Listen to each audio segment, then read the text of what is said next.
नमस्कार दोस्तों, आज हम लोग अध्ययन करेंगे त्रिकोणमिति का। मेरे चैनल का नाम स्टडी स्मार्ट फैक्ट्स है। इससे पहले मैं आपको बता दूं कि अगर आप मेरे चैनल पर नए हो तो मेरे चैनल को सब्सक्राइब कर दीजिए, लाइक एंड शेयर कर दीजिए। मैं आप लोगों को 9th और 10th के मैथ्स के चैप्टर की वीडियो प्रोवाइड करवाऊँगा। ठीक है, आज हम लोग त्रिकोणमिति के बेसिक सर्व समीकरणों के बारे में अध्ययन करेंगे। ठीक है, इससे पहले मैं आप लोगों को त्रिकोणमिति से कुछ अवगत कराना चाहता हूँ। त्रिकोणमिति में त्रि का अर्थ होता है तीन। दूसरा शब्द आता है कोण। कोण का अर्थ कोण ही होता है। ठीक है, और एक शब्द आता है मिति। मिति का अर्थ होता है मापन।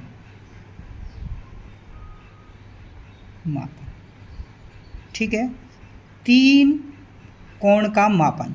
तीन कोण एक त्रिभुज में होते हैं। 9th और 10th में हम लोग सिर्फ और सिर्फ राइट एंगल ट्राइंगल मीन समकोण त्रिभुज का ही अध्ययन करते हैं। ठीक है, समकोण त्रिभुज में एक कोण ये हो गया है, इसका मैं नाम दे देता हूँ। ये आपका ए हो गया है, ये आपका बी और ये सी। ठीक है, ये कोण ए, ये कोण बी और ये कोण सी हो गया है। ठीक है, तो इन तीनों कोणों का हम लोग क्या करेंगे, माप का अध्ययन करेंगे। ठीक है, इससे पहले मैं आपको बता दूं कि समकोण त्रिभुज में 90 डिग्री के सामने की भुजा, 90 डिग्री के सामने की भुजा क्या होगी, कर्ण होगी। ठीक है, कर्ण होगी। और जिस भी हम एंगल को लेंगे, सपोज हमने ये एंगल लिया है तो ये एंगल लेने पर ये लंब हो जाएगा और ये बचा हुआ क्या हो जाएगा, आधार। ठीक है, इससे आगे अगर हम लोग देखें, एक और त्रिभुज लेते हैं हम लोग। ये हमने एक और त्रिभुज लिया। ठीक है, इसमें ये 90 डिग्री हो गया, इसका मैंने नाम दिया ए, बी और सी। बी कोण 90 डिग्री हो गया, इसके सामने की भुजा क्या हो जाएगी, कर्ण। ये भुजा फिक्स होती है, 90 डिग्री के सामने की भुजा कर्ण होती है, ये फिक्स होती है। इससे पहले हमने पहले वाले त्रिभुज में कोण ए लिया था, अब मैं कोण ले रहा हूँ सी। तो कोण के सामने की भुजा होती है लंब, लंब, और बचा हुआ होता है आधार। क्या होता है, आधार। ठीक है, अच्छा, तो इससे रिलेटेड मैं लिखवा देता हूँ। नोट डाल के 2 पॉइंट लिख लीजिए आप लोग। पहला, 90 डिग्री के सामने की भुजा हमेशा कर्ण होगी।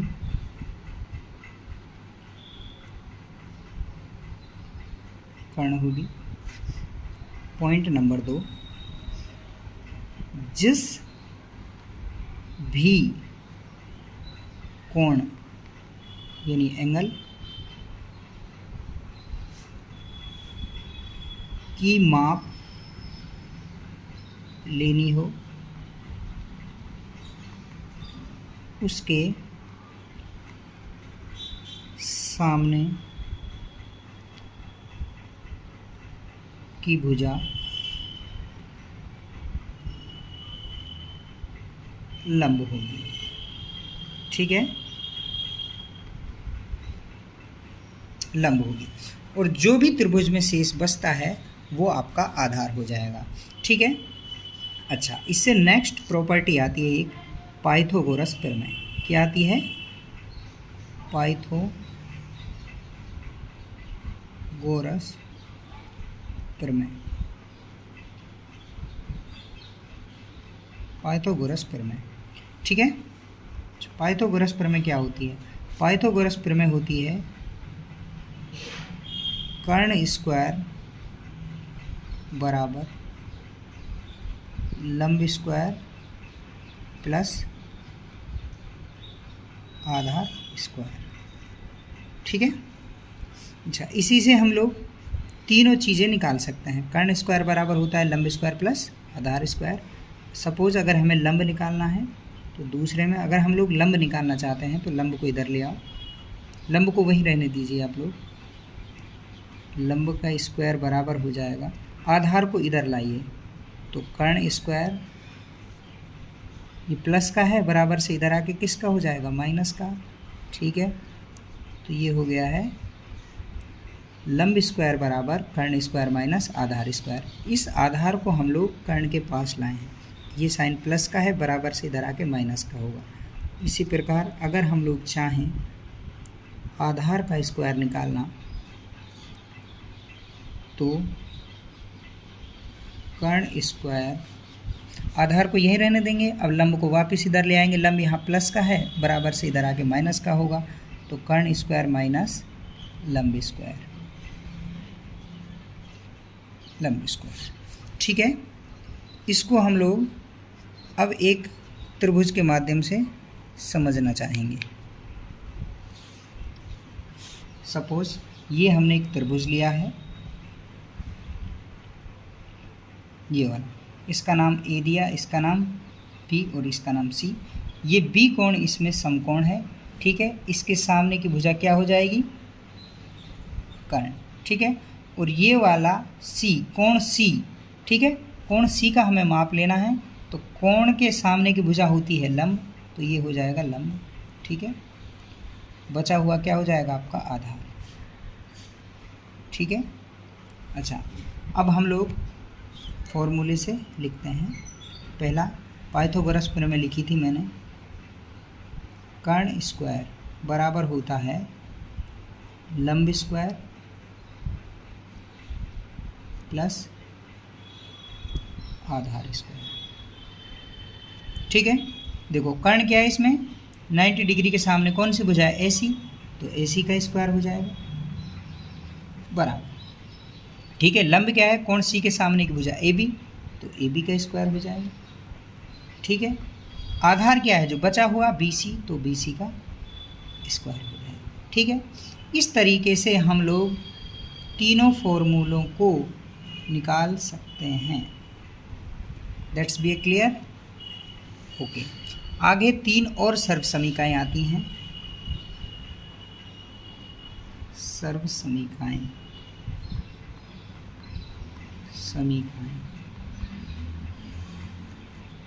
Number 1, sine square theta plus cos square theta बराबर होता है 1। नंबर 2, इसी से निकालना है। अगर हमें साइन स्क्वायर थीटा का मान निकालना है तो साइन स्क्वायर थीटा को मैंने यहीं रहने दिया, बराबर से उधर जाएंगे तो 1 माइनस कोज स्क्वायर थीटा। ठीक है, नंबर 3, अगर मैं कोज स्क्वायर थीटा का मान निकालना चाह रहा हूँ तो कोज स्क्वायर थीटा बराबर से उधर तो 1 माइनस साइन स्क्वायर थीटा। ठीक है, अच्छा, ये 3 हो गए। दूसरी सर्व समीकरण, ये फर्स्ट, ये दूसरी है। ठीक है, दूसरी में हम लोग सेक स्क्वायर थीटा माइनस 1 बराबर होता है टेन स्क्वायर थीटा। फिर अगर सेक स्क्वायर थीटा का मान निकालना है तो ये माइनस का है, बराबर से उधर जाके किसका हो जाएगा, प्लस का, तो सेक स्क्वायर थीटा बराबर हो जाएगा 1 प्लस टेन स्क्वायर थीटा। ठीक है,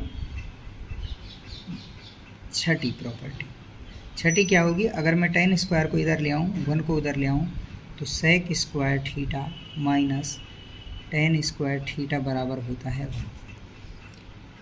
पहली प्रॉपर्टी की 3 सर्व समीकरण ये हुई, दूसरी प्रॉपर्टी की 3 सर्व समीकरण ये हुई। इसी प्रकार एक और बचती है आपकी लास्ट, तीसरी, उसकी फर्स्ट प्रॉपर्टी, तीसरी की पहली प्रॉपर्टी हो जाएगी, जिसको मैं 7th नाम दे रहा हूँ। ठीक है, वो हो जाएगी आप लोगों की कोसेक स्क्वायर थीटा माइनस 1 बराबर होता है coat square theta. 8th number हो जाएगा, अगर मैं 1 को उधर ले जाऊं तो कोसेक स्क्वायर थीटा बराबर 1 प्लस कोट स्क्वायर थीटा। ठीक है, 9th प्रॉपर्टी, 9th प्रॉपर्टी हो जाएगी आपकी, अगर कोसेक स्क्वायर थीटा, इस कोट को इधर लेता हूँ, 1 को उधर ले जाता हूँ, तो ये प्लस का है, इधर आके किसका हो जाएगा, माइनस का थीटा। ये बराबर से उधर जाएगा तो किसका हो जाएगा, प्लस का 1। ठीक है, तो 3 प्रॉपर्टी आप लोगों की ये हुई। ठीक है, इसी के साइड में मैं आपको 6 सर्व समीकरण से अवगत करा देता हूँ। जो मैंने ये फॉर्मूले लिखे हैं, ये 6 सर्व समीकरण हैं जो आपको काम आने वाली हैं। नंबर 1 साइन थीटा, ठीक है। Number 2 cos theta. Number 3 tan theta. Number 4 cot theta. Number 5 sec theta. Number 6 cosec theta. जैसे जैसे हम लोग चैप्टर में आगे बढ़ेंगे तो इनका नाम आप लोगों को याद होता जाएगा। Number 1 sine theta, number 2 cos theta, number 3 tan theta, number 4 cot theta, number 5 sec theta, number 6 cosec theta. ठीक है, अच्छा, इससे बेसिक प्रॉपर्टी एक और आती है इन्हीं से रिलेटेड, वो होती है लाल बटे कक्का। लाल बटे कक्का। सपोज़ अगर मुझे साइन थीटा का मान निकालना है तो ये पहली, इसको दूसरी, इसको तीसरी, इसको चौथी, इसको पांचवी और इसको छठी नाम दे देते हैं हम लोग। ठीक है, तो साइन थीटा पहली है तो साइन थीटा लंब बटे करण, तो इस हिसाब से ये हो जाएगा L बटे के और इसका नाम हो जाएगा लंब बटे करण। समझ पाए आप लोग?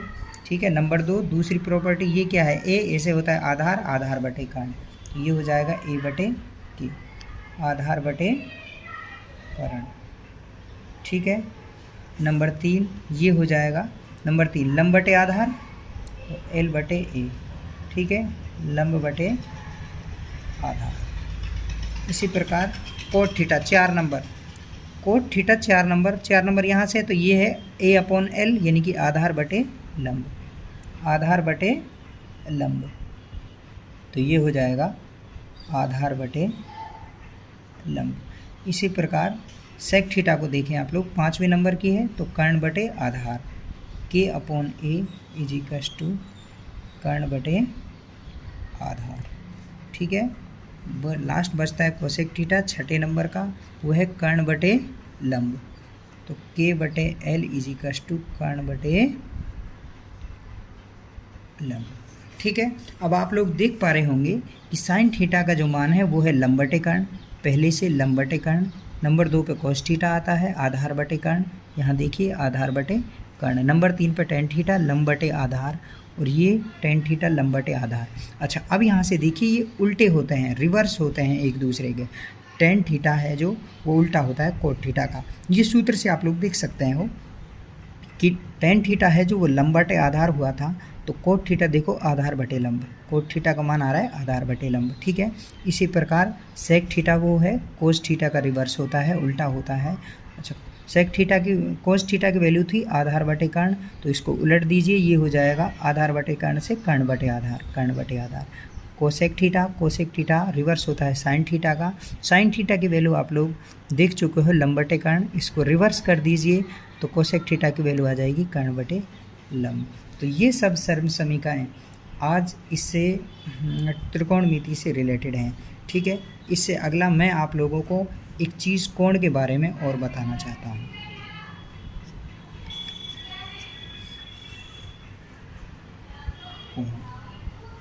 क्योंकि यही महत्वपूर्ण है त्रिकोणमिति में। ठीक है, सपोज कीजिए ये ओ ए, ये बिंदु हो गया ओ ए। ठीक है, इसको बोलते हैं प्रारंभिक भुजा।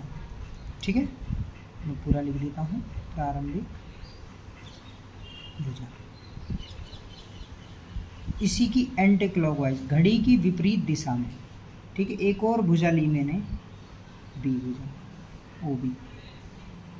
ठीक है, तो अब ये कोण जो हो इसको बोलते हैं अंतिम भुजा या सीमांत भुजा, या तो बोलेंगे सीमांत भुजा या आप लोग बोल दीजिए इसको अंतिम भुजा। ठीक है, तो इस आधार पर आपका कोण हो गया कोण ए ओ बी। ठीक है, ये आपका एंगल हो गया। ठीक है, तो एंटी क्लॉकवाइज कोण, ठीक है, ये लोग हम लोग देखते हैं कार्तीय तल पर। कार्तीय तल पर सपोज